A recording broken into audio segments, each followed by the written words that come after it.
Hai teman-teman semuanya, selamat malam dan selamat bergabung kembali di 100% Stay at Home. Sambil menunggu semuanya join di live Instagram kali ini, aku mau memperkenalkan diri dulu. Aku Joan yang akan menjadi moderator 100% Stay at Home kali ini. Dan malam ini kita akan ngobrolin seputar buku dan perempuan. Karena beberapa hari yang lalu kan kita memperingati Hari Buku Sedunia. Dan juga sebelumnya kita memperingati Hari Kartini. Nah, jadi malam ini kita akan ngobrol-ngobrol seputar buku, penulis perempuan, literasi, sama Kak Dianita Pertiwi, yang juga adalah salah satu penulis perempuan yang sudah menghasilkan banyak karya-karya di bidang atau yang mengaitkan isu soal sosial politik dan juga sejarah. Nah, aku mau ingetin juga buat teman-teman bahwa karena ini kayaknya stay at home pertama ya di masa bulan suci Ramadan. Nah, stay at home tetap berlangsung setiap hari Minggu, 2 minggu sekali, dari jam 7 sampai dengan jam 8 malam. Dan kita tetap akan bagi-bagi giveaway. Jadi buat teman-teman semua yang mau dapat giveaway dari 100% manusia, boleh langsung ajukan pertanyaan di kolom komentar. Nanti akan kita bahas di sesi tanya jawab. Nah, sebelumnya aku juga sebentar sambil menunggu. Jadi Kak Dianita ini, narasumber kita ini, beliau juga sering nulis di blognya dan juga beberapa tulisan beliau ini sering dipublish di kayak jurnal ilmiah gitu kan, dan juga kumpulan esai dan juga cerpen sejarah. Nah, kayaknya tadi aku udah lihat Kak Dian kayaknya udah join nih. Coba langsung saja kita undang.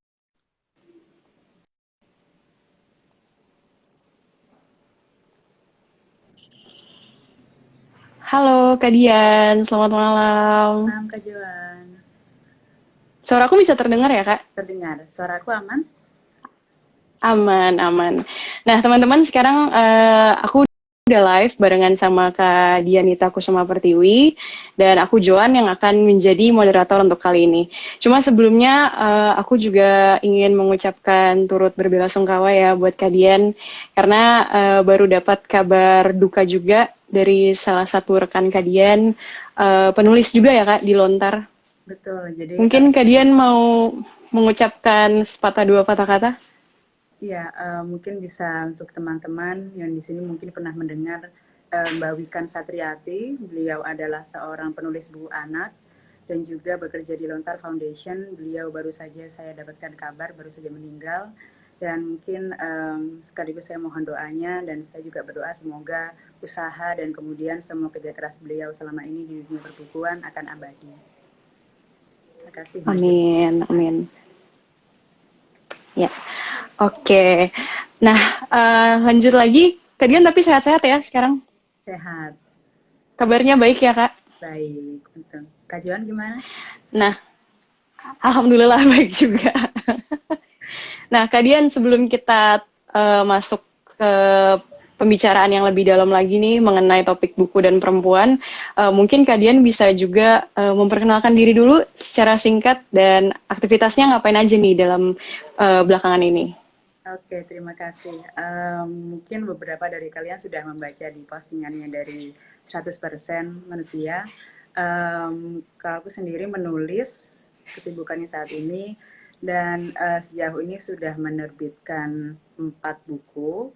Yang pertama ada naskah drama, terus kemudian ada novel fiksi ilmiah novel fiksi sejarah, buku harian keluarga kiri, dan kemudian juga buku fiksi ilmiah menanam gamang, dan kemudian juga yang baru saja itu dari tesis aku kemudian jadi buku. Itu tentang kajian lakon wayang. Nah, ini ada yang berikutnya nih Kak Joan di bulan Mei, bulan depan. Oh, Ini tentang oh bulan depan. tentang kamus mengenal Orde Baru. Jadinya aku susun beberapa, sebenarnya dari blog aku itu, terus kemudian ternyata diminta oleh salah satu penerbit di Jogja, dan akhirnya akan diterbitkan bulan depan ini. Ya, wah semoga sukses ya Kak proses penerbitannya bulan depan.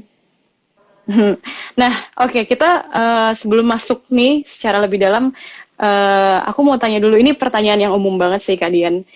Kenapa sih kok bisa terjun ke dunia literatur gitu loh? Udah gitu, nggak cuma terjun ke dunia literatur gitu aja, tapi isu-isu yang Kak Dian dalami ini isu-isu kayak sejarah, sosial politik gitu. Apa sih yang apa ya menyebabkan Kak Dian sampai tertarik gitu?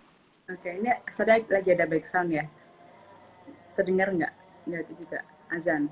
Enggak sih, Oke, aman ya enggak. berarti. Nah, Ya. kalau tertarikanku di sejarah itu sebenarnya tidak bisa dipisahkan dari masa kecil aku. Jadi, Mm-mm, kakekku itu seorang mantan tahanan politik, Orde Baru. mm-mm, Kemudian sejak aku kecil, jadi kelas 2 SD itu sudah disuruh membaca Nyanyi Sunyi Seorang Bisu, Pramudia Anantatur. Nah, terus mhm, kemudian sering diceritakan juga tentang bagaimana beliau waktu menjadi tahanan politik. Dan kemudian pasti penasaran ya, karena waktu di sekolah itu ceritanya tentang isu 65 ini kok berbeda dengan apa yang diceritakan oleh kakekku. Nah, akhirnya mencari-cari tentang informasi mm-mm, itu. Nah, akhirnya kalau aku menulis sendiri mulai dari SMP, jadi mulainya dari cerpen. Terus kemudian masuk ke opini tentang sejarah, tentang politik itu di SMA. Nah, kemudian jadi kalau misalnya kenapa ketertarikan itu dari masa kecil aku sendiri sih. Dan kalau di sastra sebenarnya agak baru karena keluarga aku sebenarnya belum ada yang orang sastra ataupun orang mm, penulisan gitu. Jadi emang mm, ada satu ketertarikan yang baru dan kemudian aku merasa di dunia sastra dan dengan menulis itu nyaman aja untuk aku. Jadi aku teruskan sih. mm-mm. Berarti emang selain dari dorongan keluarga juga emang Kak Dian ini punya rasa ingin tahu yang besar gitu ya. Iya, aku kepo Nah, banget tapi Mbak Joan. kepo banget. Nah, tapi kan eh, kepo itu kadang juga suka ada konsekuensinya ya, Kak.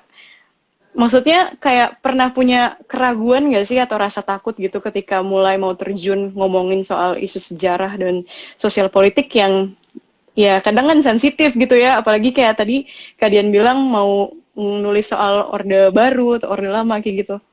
Iya, terkait keraguan tuh gini, mesti aku berangkatnya sekali lagi sebagai bahwa saya ini ada generasi ketiga dari seorang korban yang sudah dilukai negara ya dalam tanda kutip, dan kemudian itu menjadi satu bekal yang sangat besar buat aku.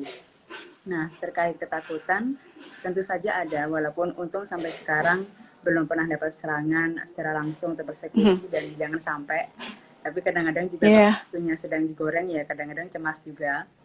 Tapi bahwa keraguan dan kemudian ketakutan itu ada. Tapi saya pikir kalau misalnya kita kemudian sebagai anggota masyarakat juga, kalau kita nggak bicara, dan kita kan tahu bahwa pemerintah juga nggak selalu benar sebenarnya kan. Kita tahu sejarah itu waktu itu juga peran pemerintah besar sekali untuk bisa menutupi bagaimana kejahatan kemanusiaan ini ditutup-tutupi. Dan kalau kita diam, ya akan terjadi terus hal seperti itu. Hmm. Nah, kemarin kan kita beberapa hari yang lalu memperingati Hari Buku Sedunia nih Kak. Terus juga beberapa hari sebelumnya kita memperingati Hari Kartini gitu kan. Kartini yang kita tahu tuh dia menulis banyak gagasan-gagasannya dia gitu lah ya sebagai perempuan gitu kan. Nah, kalau dari Kadian sendiri ada nggak sih ngerasa tantangan tersendiri gitu sebagai penulis perempuan gitu? Misalnya ketika mau mempublish karya gitu ya atau misalnya masuk ke penerbit terus ide-idenya kurang diterima gitu karena misalnya kenapa atau tidak apa ya tidak matching dengan apa yang ada di masyarakat atau something kayak gitu mungkin Kak? Oke, ini sebenarnya agak menarik pertanyaannya. Mungkin kelihatannya kayak dasar, tapi kalau aku pribadi sebagai penulis perempuan yang hidup di zaman sekarang dan kemudian di Mhm, lingkungan yang istilahnya sudah akses ke internet mudah, ke teknologi mudah, bahan mhm, bacaan juga mudah, aku sendiri sebenarnya merasa tidak ada lagi hal-hal yang bisa dibilang tantangan besar gitu. Tapi ya, mungkin untuk teman-teman kita perempuan lain di daerah-daerah yang mungkin masih sulit untuk mendapatkan akses itu sebuah tantangan ini masih untuk hanya untuk sekedar mungkin kita bisa tiap minggu publikasi di blog gitu kan dengan mudah. hmm, Tapi mungkin teman-teman kita di daerah lain masih kesulitan. Nah, kalau aku mungkin tantangannya bukan sebagai aku sebagai perempuan dan aku menulis, tapi ke konten. Hmm. Jadi seperti yang tadi Oh, Johan sempat sampaikan iya. kan. Jadi eh, aku sempat mengirimkan draft novelku itu yang buku harian keluarga kiri itu ke sebuah penerbit besar. Hmm. Nah, tapi Hmm. kemudian itu memang ditolak karena dianggap dalam tanda kutip alasannya tidak laku, akan tidak laku. Hmm. Dan tentu saja ya saya pikir ya memang ini tidak menguntungkan gitu kan wacana seperti ini, apalagi mungkin beresiko besar untuk penerbit ini. Jadi itu Hmm. lebih ke konten kalau masalah aku sekarang. Tapi aku pikir itu bukan masalah juga dan bukan tantangan ya, lebih seperti ini berarti ada sesuatu yang perlu kita terus kejar nih gitu, bahwa masih Hmm. ada konten yang dianggap terlarang dan kenapa, dan kemudian apa yang bisa kita lakukan untuk apa ya, membatasi konten, membatasi pembahasan itu kan berarti juga pelanggaran HAM sebenarnya. Nah, itu apa yang kita Iya. bisa lakukan untuk menantang itu. Hmm. Hmm. Berarti sebenarnya secara umum itu nggak ada ya topik yang sebenarnya harus dihindari atau nggak boleh diomongin, karena balik lagi yang tadi kakak bilang itu pelanggaran HAM kalau misalnya kita mau bersuara dan dilarang gitu kan. Mm-mm. Nah, tapi apakah penulis perempuan itu sudah mendapatkan apa ya kesempatan yang sama gitu untuk berkarya? Ya, aku pikir sekarang sekali lagi kalau misalnya kita di sini sekarang gitu ya, kesempatannya sudah sama. Bahkan kita sekarang yang kita hadapi itu sebenarnya yang sangat ricuh gitu. Banyak sekali wacana Hmm. beredar. Dan kemudian kesempatan banyak, malah pertanyaannya kemudian kita mau ngapain nih dengan kesempatan yang ada ini gitu.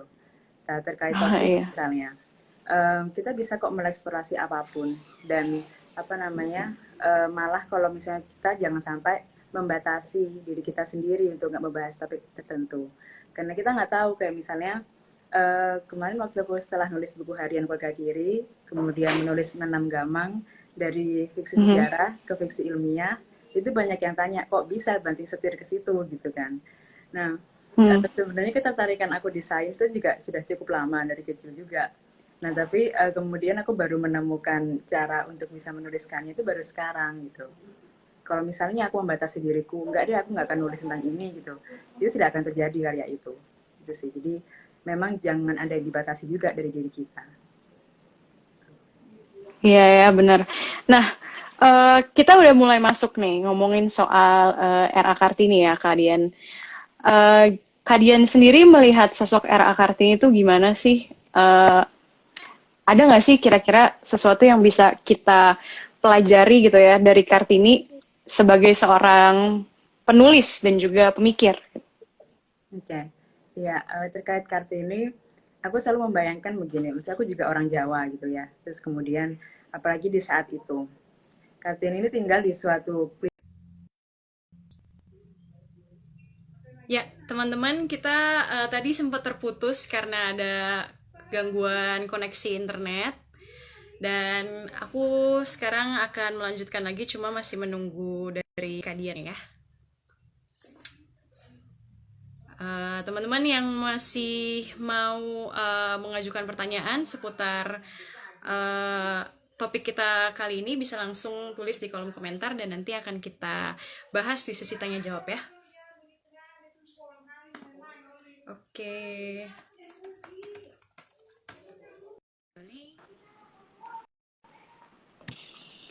Ya, Kak Dian bisa terdengarkah sekarang? Sudah, semoga aman setelah ini. Iya, emang masalahnya pasti selalu kayak gini ya, Kak.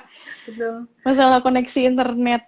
Nah, tadi kita terputus di bagian ketika aku menanyakan pendapat Kak Dian seputar R.A. Kartini sebagai seorang penulis dan juga pemikir, dan apa sih pengaruhnya atau perubahan yang sudah dilakukan atau dilahirkan dari beliau menurut Kak Dian?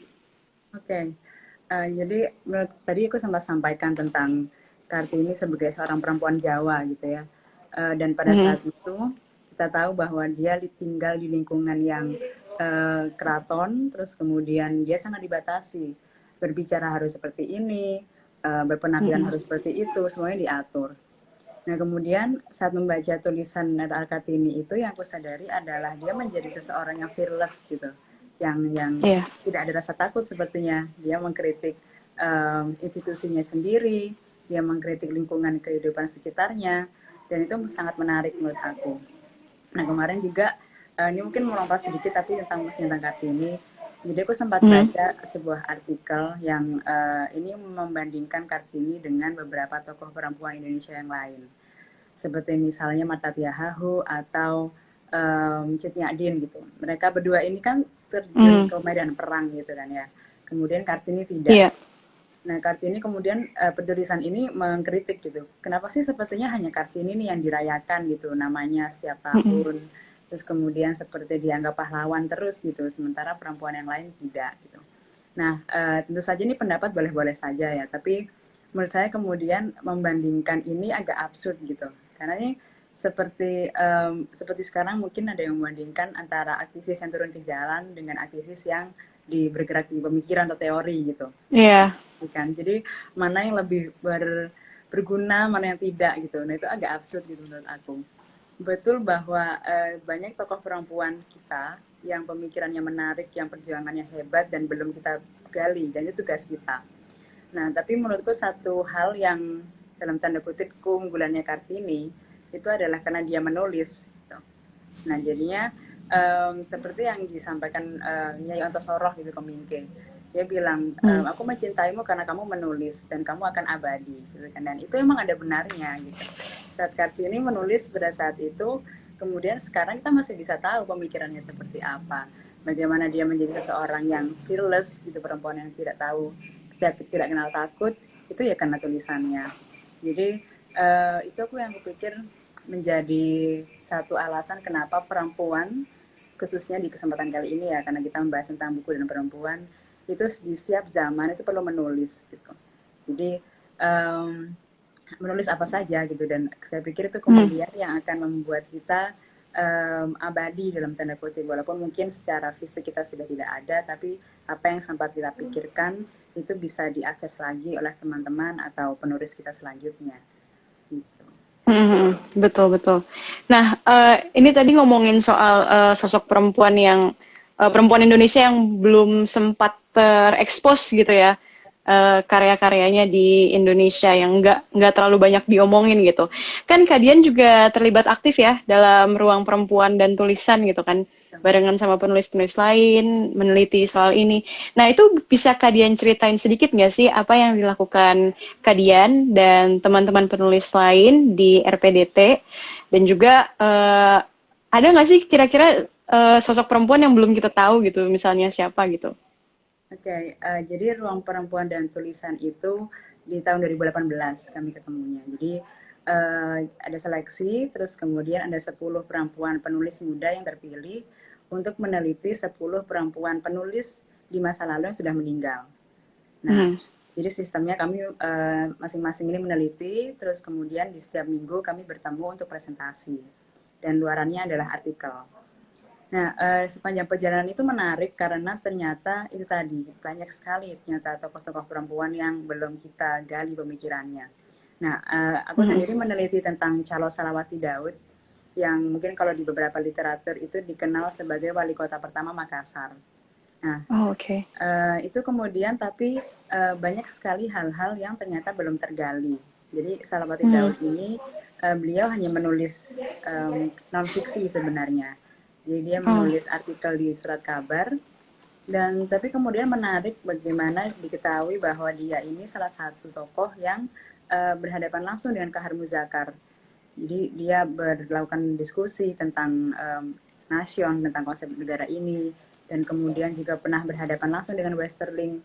Hal-hal seperti itu tidak tercatuskan gitu, nggak tercantum gitu di buku sejarah yang sempat aku pelajari di sekolah gitu. Ini ada loh tokoh perempuan yang sekeren ini gitu ternyata. Seorang Kapten Westerling yang dia membantai 40.000 jiwa orang Sulawesi Selatan, dia hadapi sendiri. Seorang Salawati Daud, seorang perempuan gitu. Nah kemudian juga ada satu teman lagi, Ziggy, yang dia meneliti tentang Dahlia. Dia seorang tokoh penulis Tionghoa.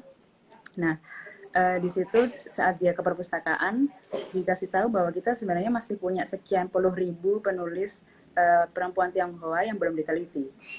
Itu kan wah gitu kan, sebenarnya kita masih punya banyak sekali nih gitu. Dan kalau misalnya tokoh-tokoh seperti Salawati Daud yang dia memang seorang nasionalis, banyak sekali pemikiran yang bisa kita refleksikan sekali untuk hari ini gitu. Misalnya tentang bagaimana untuk membuat um, konsep nasionalisme ini bisa membentuk negara yang rukun itu membutuhkan partisipasi perempuan dan laki-laki. Jadi perempuan juga harus aktif, sementara laki-laki juga harus memberikan kesempatan kepada perempuan. Iya. Itu kan hal yang masih relevan ya sampai sekarang. Jadi Hmm. hal-hal seperti itu memang kita perlu untuk mencari tahu lagi kembali. Kalau misalnya kita mungkin buku-buku sejarah banyak Soekarno, banyak Hatta, mudah sekali untuk mencari tahu pemikiran mereka, tapi banyak juga Iya. pemikiran perempuan yang belum kita gali. Tapi kenapa sih Kak? Maksudnya kira-kira apa alasannya kenapa buku-buku apa ya?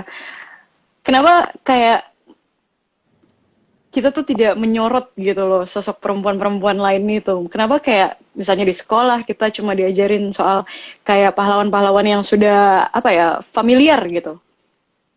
Nah, memang harus diakuin kalau misalnya kita berbicara tentang sejarah versi resmi, versi negara gitu kan ya. Mhm. Kita berbicara tentang kemerdekaan Indonesia itu dalam konsep yang patriotik, konsep bahwa Mhm. ini sebuah revolusi yang kemudian menghasilkan kemerdekaan. Dan di situ yang berperan adalah tokoh-tokoh laki-laki yang mereka turun ke medan perang, memangku Mhm. senjata, dan kemudian tokoh-tokoh perempuan ini jarang dibicarakan karena dianggap mereka tidak punya peran yang begitu besar di situ. Kita konstruksi kita tentang nasion, tentang kemerdekaan itu masih terbentuk dari patriotik tentang tokoh-tokoh laki-laki yang berperan besar. Nah, kemudian Mhm. secara sastra juga ini jadi salah satu teman di Ruang Perempuan dan Tulisan juga membaca ada salah satu catatan dari H.B. Yasin gitu yang menuliskan, dia kan sering ya H.B. Yasin meneliti atau memberikan kritik atas karya-karya Mhm. sastra pada saat itu. Nah, ada satu yang kemudian dia ini mengkritik cukup banyak, cukup komprehensif untuk penulis-penulis laki-laki, tapi kemudian untuk penulis perempuan dia hanya sampaikan bahwa karya-karya perempuan ini rata-rata membahas tentang isu-isu yang personal sekali, isu rumah tangga dan tidak Mhm. penting gitu. Jadi itu persepsinya adalah perempuan menulis, itu perempuan berarti menulis tentang dirinya sendiri, tentang kehidupan personal yang nggak ada nilai nasionalismenya. Jadi hal-hal seperti itu pada akhirnya membentuk persepsi bahwa mengapa buku sejarah ini harus mengandung hal-hal yang patriotik dalam tanda kutip, harus itu heroism itu yang tinggi sekali dan Iya. perempuan tidak masuk di situ. Mhm. Nah, terus kita balik lagi nih Kak ke ngomongin soal R.A. Kartini dan juga tulisan-tulisannya beliau gitu ya. Menurut kalian tuh seberapa besar sih sebenarnya pengaruh tulisan-tulisannya R.A. Kartini terhadap perempuan Indonesia dan juga perubahan apa aja sih yang udah dilahirkan gitu dari gagasan-gagasan dan tulisannya R.A. Kartini? Okay. Nah, begini, aku pun sendiri agak ragu gitu dari kita semua, mungkin Hmm. berapa orang yang sudah membaca cukup detail gitu ya dari tulisan Iya. Kartini gitu. Karena memang cukup banyak. Nah, Hmm. bagaimana pengaruhnya? Kalau saya sendiri menganggapnya bagaimana dia menyoroti tentang pendidikan terutama. Jadi perempuan punya hak yang sama untuk bersekolah dan kemudian Hmm. bahwa harusnya diberi ruang untuk bisa menyampaikan bahwa aku ini pengen sekolah, aku belum pengen menikah Hmm. dulu, aku punya cita-cita yang ingin aku raih. Nah, kemudian kalau misalnya kita merefleksikan sekarang gitu, kita mungkin jauh lebih beruntung ya karena kita bisa sekolah sampai tinggi, kemudian mungkin kita ya kadang-kadang mungkin adalah yang orang tua sering-sering menanyakan kalau usia kita udah sekian gitu, tapi kita sudah punya kesempatan yang lebih besar daripada Kartini pada saat itu. Nah, hal seperti itu perlu kita refleksikan gitu bahwa perjuangan apa yang kita dapatkan sampai hari ini, kita bisa memilih untuk berpakaian seperti ini, kita bisa memilih untuk bersekolah, kita bisa melakukan hal-hal yang kita inginkan, itu bukan sesuatu yang turun dari langit. Ini sesuatu yang telah Iya. diperjuangkan gitu. Jadi hal-hal yang bisa ditarik dari tulisan Kartini adalah itu. Jadi apa yang menjadi kemenangan dalam kutip, apa yang bisa kita dapatkan sebagai hak kita, itu memang perlu diperjuangkan. bukan tidak karena jatuh dari langit. Oke. Nah, masih kayak menyangkut hal itu juga, Kak. Kan seperti yang Kak Dian bilang, sekarang kita udah banyak banget kesempatan juga untuk bisa menyuarakan pendapat kita. Udah ada sosmed, kita bisa tulis pemikiran kita lewat blog, atau mungkin bikin thread di Twitter gitu kan. Dan juga Kak Dian juga udah bilang bahwa kalau misalnya penting kita untuk menulis, karena dengan begitu kita bisa tetap, apa ya, istilahnya abadi gitu lah ya, Kak. Nah, tapi sebenarnya kalau misalnya ngomongin soal kebebasan berpendapat dan juga kebebasan berbicara, sebagaimana caranya kita untuk bisa, apa ya istilahnya, membatasi diri terhadap apa yang kita sampaikan di internet, yang dimana itu semuanya nggak akan hilang gitu. Ya, Karena kan pasti ada hal-hal buruk juga kan. betul. Ya, jejak internet, jejak virtual itu jahat sekali gitu kan. Mm-mm, mm-mm. Ya, terkait itu gini. Jadi saat kita gini sih, menulis itu bukan akan melibatkan emosi, tapi emosi adalah Iya. emosi yang diramu dengan baik. Dalam artian, Mm-mm. yang kalau misalnya saya menulis di blog, itu memang terkadang berangkatnya dari kekesalan gitu misalnya. Misalnya Iya. pemerintah mengeluarkan keputusan apa gitu, mengeluarkan Mm. putusan dan aturan apa gitu, dan kemudian saya agak kesal gitu kan. Nah, tapi kemudian kekesalan itu diramu dengan misalnya saya meneliti lagi, saya riset apa sih yang keluarnya dari yang menyebabkan keluar peraturan ini, dan terus kemudian implikasinya apa gitu. Jadi dari kekesalan itu kemudian punya basis nih kita.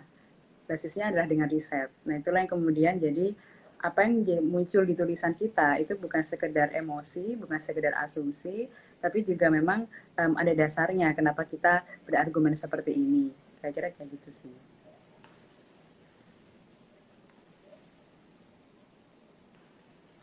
Kak, video aku ke pause lagi ya? Terdengarkah? Enggak sih, aman, aman. Aman ya? Oh, sorry. Tadi aku soalnya sempat Oke. sempat loading. Oke. Iya itu. Sekarang kita mau buka kotak pertanyaan yang kemarin udah kita buka di Instagram dari beberapa followers kita. Nah, kita mulai masuk di pertanyaan pertama. Kalau menulis tentang isu sejarah, bagaimana caranya supaya tidak membosankan? Oke. Nah, ini sebenarnya kalau kita mau menulis sejarah, kita harus lepaskan dulu nih pikiran seperti itu bahkan sebenarnya. Iya, sejarah itu bosan gitu-gitu. Jadi kita sendiri sebagai penulis harus melepaskan itu dulu. Karena kalau misalnya kita masih terpikir bahwa sejarah ini punya potensi yang membosankan, ya kita akan terpaku gitu, dan dengan nulisnya nggak ngalir. Nah, kalau misalnya terkait teknis gitu, kita bisa memilih beberapa cara sebenarnya. Seperti misalnya yang aku pilih untuk buku harian Keluarga Kiri itu kan fiksi sejarah. Jadi itu juga ada alasannya, karena apa yang diceritakan oleh kakekku dan juga kemudian ibuku itu bukan sesuatu yang lengkap gitu, dalam artian dalam fragmen-fragmen. Nah, kemudian kalau misalnya dibuat sebagai cerita, itu kan harus ada logika cerita ya. Nah, itu kemudian saya susunlah dengan hal-hal yang fiksi. Tapi kemudian terkait bagaimana kehidupan beliau di sana dan apa yang terjadi, itu memang berdasarkan pengalaman dan kemudian ditambah dengan fiksi agar ada jalinan logika cerita yang bagus. Itu cara yang pertama. Nah, kalau misalnya memang tulisannya akan dalam bentuk non fiksi, nah ini kita juga harus sadar bahwa sejarah itu kontinum gitu, sesuatu yang bergerak gitu ya. Jadi satu peristiwa itu pasti didahului oleh peristiwa sebelumnya dan dilanjutkan dengan peristiwa selanjutnya gitu. Nggak ada peristiwa yang tiba-tiba boom terjadi gitu, nggak, tanpa alasan, nggak ada. Nah, kalau kita bisa menyadari itu bahwa sejarah adalah kontinum, maka yang kita tampilkan nanti di tulisan itu bukan hanya kita name dropping atau kemudian kita naruh tanggal, bulan, tahun untuk dihafal, itu nggak lagi, tapi kita menggarisbawahi sejarah ini punya narasi, punya garis merah gitu. Seperti gini, kalau misalnya kenapa kita mungkin mendapati buku-buku sejarah di zaman kita sekolah kecil gitu ya, itu membosankan, karena kita dibuat berpikir bahwa misalnya tragedi 30 September dan misalnya itu digambarkan satu prek gitu. Kita nggak diberi reasoning kenapa sih ini bisa terjadi. Itu yang kemudian kita membuatnya membosankan nih gitu, karena hanya ada tanggal di situ terjadi, orang-orangnya siapa, terus kemudian kita nggak diberi logika apa sebenarnya yang membuat sesuatu ini terjadi, dan itu yang akhirnya membuat satu paradigma sejarah itu membosankan. Dan sekarang dengan kita sudah punya akses yang lebih enak ya, dengan kita misalnya di Arsip Nasional juga ada arsip foto itu sudah dibuka, kita bisa meneliti banyak hal. Sekarang ini lebih banyak akses yang terbuka, kita semestinya juga bisa punya cara untuk menghadirkan sejarah dengan menggarisbawahi bahwa sejarah itu adalah kontinum. Jadi ada logika narasinya, ada logika cerita. Kira-kira gitu. Nah, ini menyangkut tadi ya Kak, soal menulis tentang sejarah gitu. Kak Dian sendiri menemukan hal ini susah nggak sih ketika dalam proses riset gitu? Karena kan pasti ada tadi kan proses riset kayak misalnya mungkin mencari arsip dan sebagainya macam. Susah nggak sih Kak? Dan prosesnya sesusah apa kalau begitu? Oke, mungkin contoh yang paling bisa aku ambil saat menyusun novel aku sendiri ya gitu. Jadi aku cukup beruntung karena keluarga aku cukup terbuka dengan apa yang terjadi dengan mereka di masa lalu. Itu satu bekal yang luar biasa karena belum semua orang bisa sebegitu terbukanya gitu kan. Yeah. Nah, terus kemudian dari situ aku sempat sebenarnya sempat mencari arsip, mencoba mencari sumber-sumber yang lain. Nah, itu yang sulit di situ. Jadi aku dari Malang, dan kemudian saat aku mencoba mencari arsip itu di Malang, aku sempat ke Museum Brawijaya gitu untuk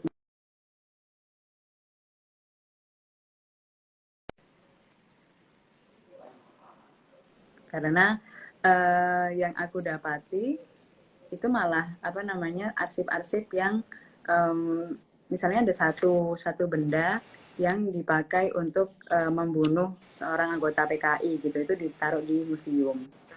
Terus kemudian kesulitan aku untuk mencari bukti-bukti seperti apa sih sebenarnya peristiwa penangkapan orang-orang yang dianggap terlibat 65 itu di Malang. Itu sulitnya di situ.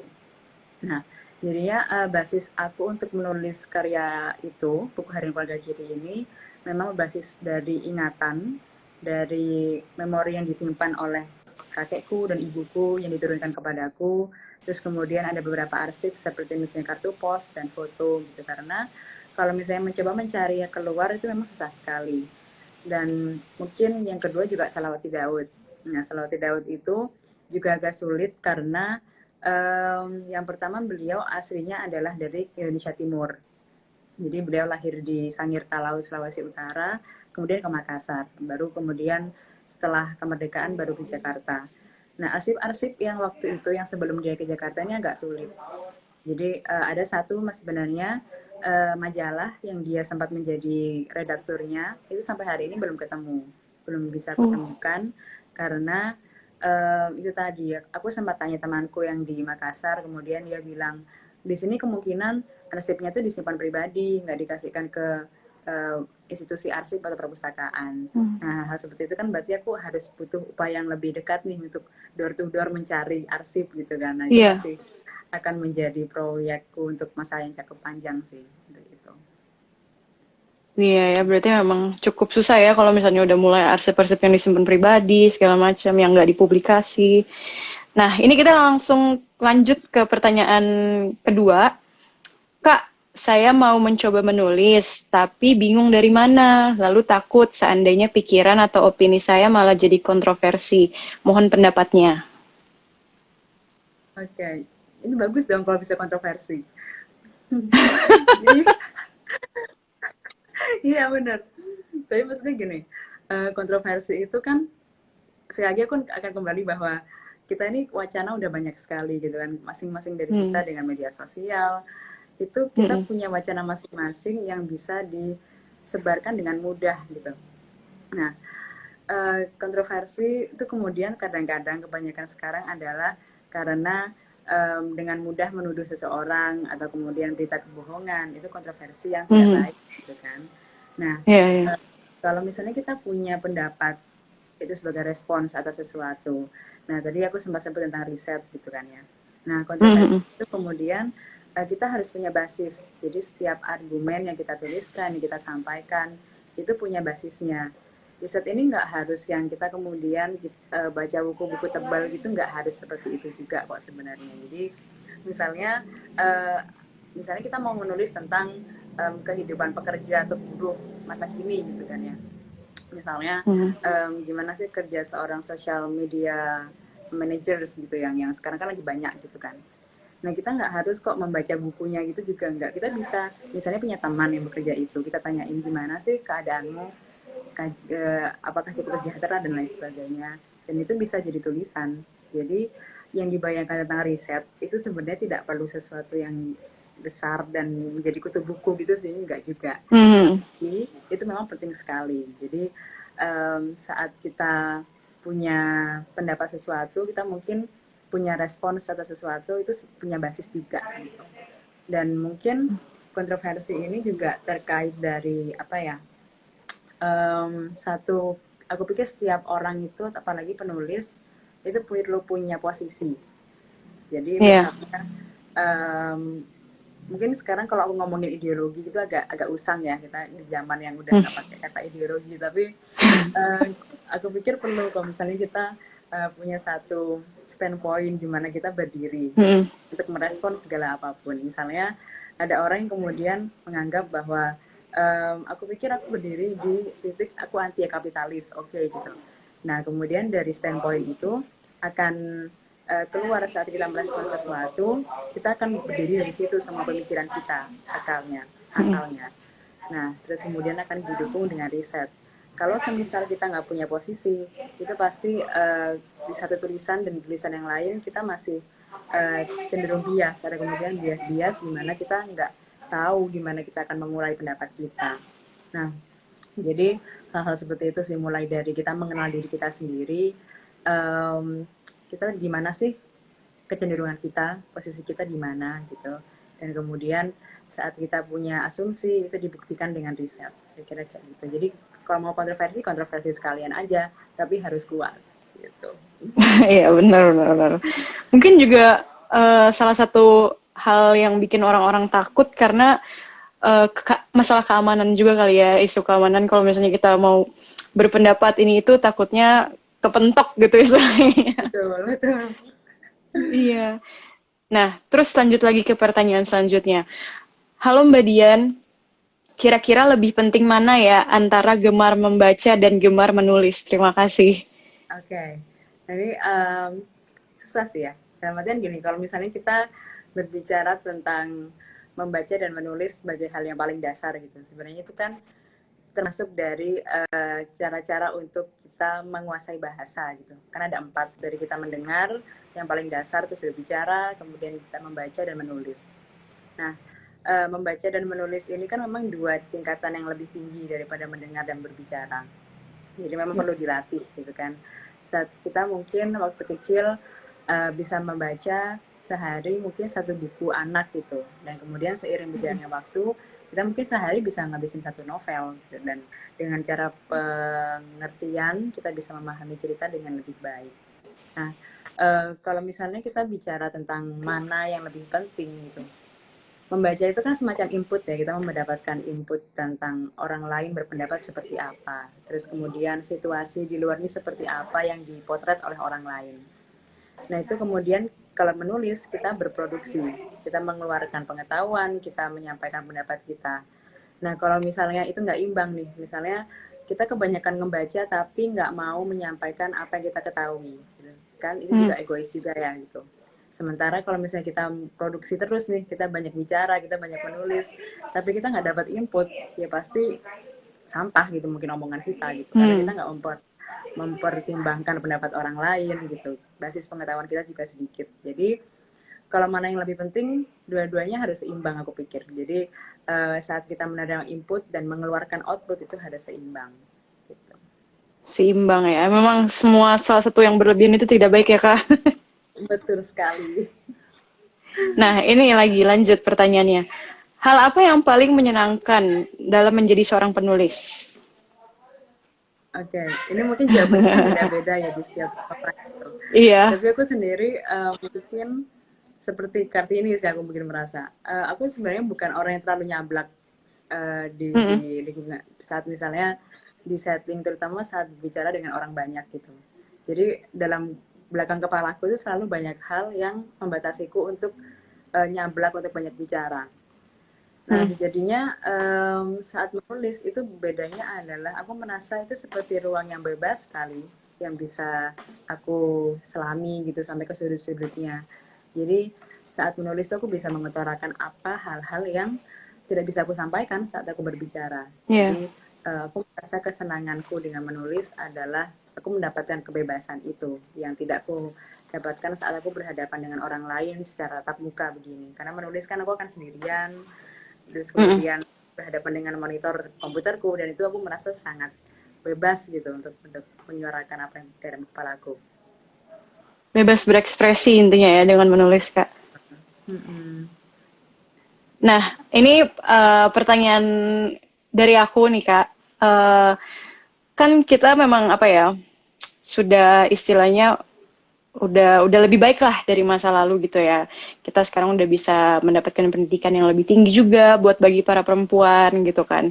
Dan kesempatan kita untuk bisa berpendapat itu juga udah lebih bebas daripada masa lalu. Tapi apakah sebenarnya akses untuk membaca buku di Indonesia itu udah bisa dibilang apa ya, layak gitu Kak, atau udah bisa bilang pas gitu, besar mungkin.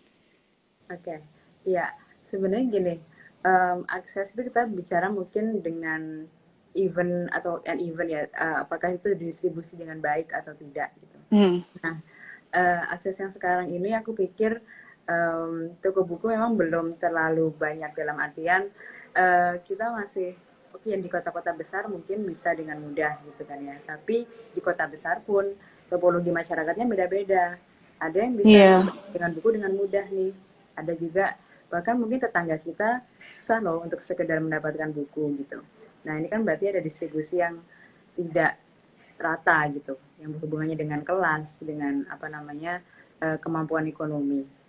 Nah terkait itu kemudian saya pikir juga peran-peran yang sifatnya sosial itu kemudian punya peran yang besar sekali. Seperti misalnya kita punya teman-teman aktivis literasi gitu kan ya, yang mau buka taman baca di taman-taman Hmm. atau kemudian keliling untuk membawa buku-buku itu agar bisa sampai ke tangan anak-anak yang di daerah yang sulit untuk akses buku itu, dan itu perannya besar sekali kalau misalnya kita bicara tentang Indonesia gitu, dengan semua ketidaksamaan atau kesenjangan ini gitu.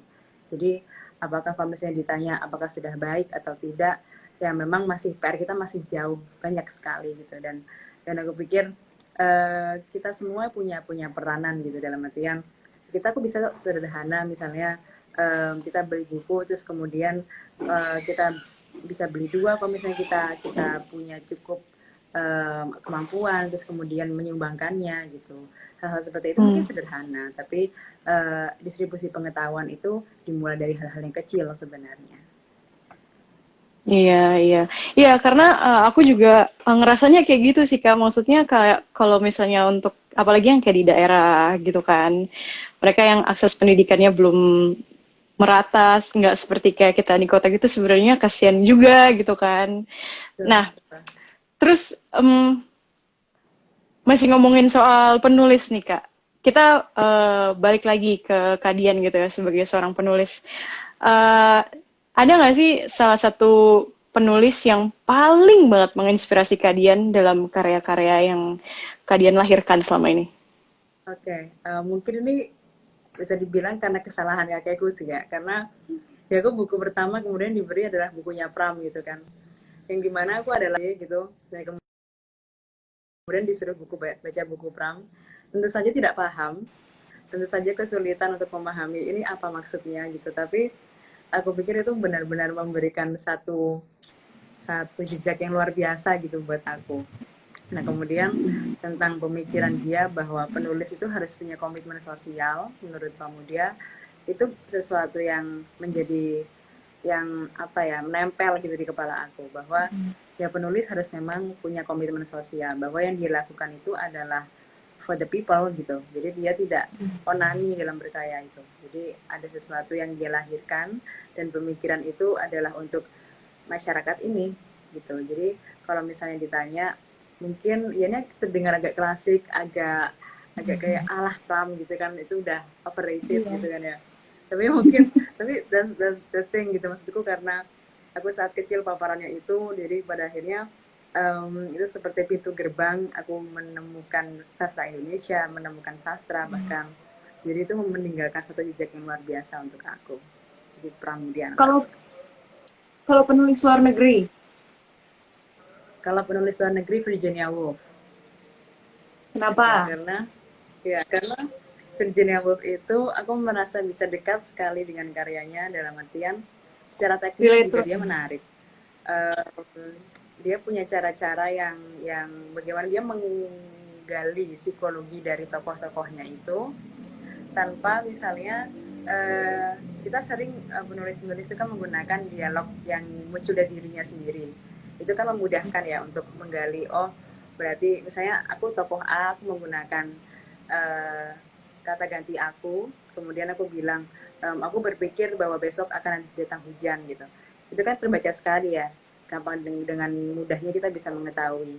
Tapi Virginia Woolf ini kan menggali satu tokoh saja itu bisa dengan deskripsi yang sekian panjang dan kita akan tahu dari situ gitu. Jadi kita nggak tahu secara mentah seperti apa isi kepalanya, tapi dari penggalian yang luar biasa dari karakter, dan karakter-karakternya biasanya orang-orang yang sendirian, dan itu sesuatu yang menarik yang aku pikir bisa dekat banget dengan tulisan seorang Virginia Woolf. Oke, oke. Nah, tadi sebelum kita terputus koneksi yang pertama itu sempat ada pertanyaan, Kak. Bagaimana sih respon dari pembaca selama ini terhadap karya-karya yang udah Kakak tulis gitu? Oke. Okay. Apakah mungkin ada orang-orang yang responnya dengan negatif atau bagaimana mungkin? Ya, untungnya selama ini sih belum ada yang uh, sebenarnya kalau kritik banyak dan itu aku terima kasih gitu, terutama untuk yang buku harian Warga Kiri itu memang karena basisnya adalah aku sebagai orang yang menyuarakan kembali gitu ya apa yang disampaikan oleh kakekku dan kemudian ibuku, jadinya secara nilai kualitas sastra itu sering dikritik gitu, dan itu aku sangat senang sekali. Nah tapi kalau misalnya terkait yang lain, untungnya terutama khusus untuk yang blog gitu, jadi banyak teman-teman yang kemudian merasa bahwa ini sesuatu yang um, menarik dan kemudian mereka mengikuti itu, dan itu aku senang sekali, dalam artian memang itu tujuanku, berusaha untuk mungkin pekerjaan sesibuk apapun aku berusaha untuk tetap bisa menulis tiap minggu walaupun kadang-kadang juga bolong karena udah kalau nggak ketulungan sama deadline gitu ya ya sudahlah gitu kan. Tapi um, apa ya, bagaimana kemudian mereka kadang-kadang menghubungi aku dan kemudian bilang bahwa terima kasih Mbak udah nulis begini-begini, itu yang membuat aku semakin merasa bahwa aku punya komitmen sosial nih gitu. Aku punya kewajiban memang untuk harus terus menulis, aku pikir gitu. Jadi hal-hal seperti itu, input-input yang aku terima itu malah membuatku merasa bahwa ini kita punya tanggung jawab gitu. Jadi kita nggak bisa kemudian sekali ada yang bilang suka kemudian oke, berarti aku sudah menjadi penulis yang baik dan selesai tugasku. Dan itu malah menjadi tanggung jawab yang besar buat aku gitu. Berarti dengan adanya perasaan memiliki tanggung jawab untuk menulis itu yang membuat kita malah jadi konsisten gitu ya untuk tetap menulis gitu kan. Iya, iya. Mungkin gitu. Nah, kita hampir mau 1 jam nih, nggak kerasa Kak. Tapi aku mau tahu dulu nih Kak Dian. Kak Dian punya kayak apa ya, harapan nggak sih untuk terhadap dunia literasi di Indonesia? Oke, kalau aku sendiri, aku bukan orang yang terlalu sangat positif sebenarnya orangnya atau sangat optimis. Tapi aku percaya bahwa semua itu proses gitu. Apapun apa yang kita inginkan, misalnya kita ingin literasi maju, kita ingin dunia perbukuan membaik, kita ingin distribusi pengetahuan ini lebih merata, itu semuanya proses. Dan dalam proses itu ada upaya. Upaya itu dilakukan dengan konsisten. Jadi kita mungkin bisa jadi seniman, kita bisa jadi penulis, kita bisa jadi apapun, tapi gerak kita memang harus konsisten, dan kadang-kadang kita akan menemukan tabrakan-tabrakan, kita akan ketemu dengan rasa putus asa dan itu normal, tapi kemudian menyadari bahwa ini sebuah proses, itu kemudian akan membawa kita bahwa ya kita harus gerak jalan terus sih. Ya. Pokoknya kita harus tetap konsisten yang tadi kakak bilang juga ya, kita tanggung jawabnya masih ada banyak. Betul. Nah, kalian terakhir nih, punya tadi yang udah diceritain di awal juga, project terakhirnya, ada yang mau dipromosikan mungkin sebelum kita tutup acara malam ini? Siap. Jadi buku yang akan terbit ini adalah semacam ensiklopedia sebenarnya. Jadi mengenal Orde Baru ini istilah-istilah yang sering digunakan saat Orde Baru. Jadi misalnya tentang ABRI, kemudian tuh sejarahnya seperti apa, kemudian aku juga sempat cantumkan juga bagaimana kemudian ABRI ini secara institusi sejarahnya seperti apa sampai sekarang. Jadi itu semacam ensiklopedia dan sekarang sedang proses layouting. Sebenarnya itu bukan hal yang baru ya untuk sebuah sejarah ensiklopedia dari kamus Orde Baru, tapi yang ingin ku bawakan dari buku ini adalah kemudian bahwa apa yang istilah-istilah yang ada di Orde Baru itu, kemudian sejarahnya pada sampai hari ini itu sebenarnya juga pada beberapa titik masih mempengaruhi kita gitu. Jadi ada semacam apa ya, penerusan pemikiran atau hal-hal persepsi-persepsi itu masih berlanjut sampai sekarang. Itu sesederhana kita misalnya dengan komunis itu laten gitu. Itu sesuatu yang mungkin dulu zamannya Soeharto masih sangat-sangat sering terdengar, sekarang jarang terdengar, tapi secara pemikiran masih terbawa loh sampai sekarang. Nah, itu hal yang seperti itu aku juga tampilkan di ensiklopedia itu. Selain itu Kak, ada lagi kah kesibukan atau acara-acara yang akan dilakukan dalam waktu dekat ini? Dalam dekat ini sebenarnya ingin melanjutkan ini dari karya yang sebelumnya, Nanam Gamang, itu yang fiksi ilmiah. Jadi ingin meneruskan kembali karena banyak masukan terkait bagaimana menciptakan semesta dari kota yang aku ciptakan itu. Jadi banyak masukan, ini lebih diperdalam dong gitu, ini ceritanya terlalu cepat berhenti nih, terlalu cepat selesai gitu. Nah sebenarnya secara itu aku udah terbayangkan akan menjadikan ini seperti apa gitu, tinggal mencari waktunya untuk menulis. Karena itu butuh duduk tenang dan tidak terganggu oleh apapun. Itu yang agak sulit nih sekarang. Iya benar. Apalagi lagi pandemi kayak gini ya, jadi banyak yang terstuck semuanya, rencana-rencana. Betul. Tapi anyway, Kak Dian, makasih banget ya udah mau bergabung sama kita di 100% Stay at Home malam ini. Pokoknya ditunggu ya Kak, bulan depan kan mengenal Orde Baru. Betul, bulan depan. Oke, ditunggu banget nih karya-karyanya yang baru lagi, yang bisa membuka pemikiran kita semua. Ya. Dan jangan bosen-bosen ya Kak kalau misalnya kita ajak lagi untuk diskusi-diskusi lagi. Bakal seneng banget. Oke, stay safe ya, dan juga stay healthy Kak Dian. Sampai ketemu lagi. Terima kasih. Selamat malam teman-teman. Dadah.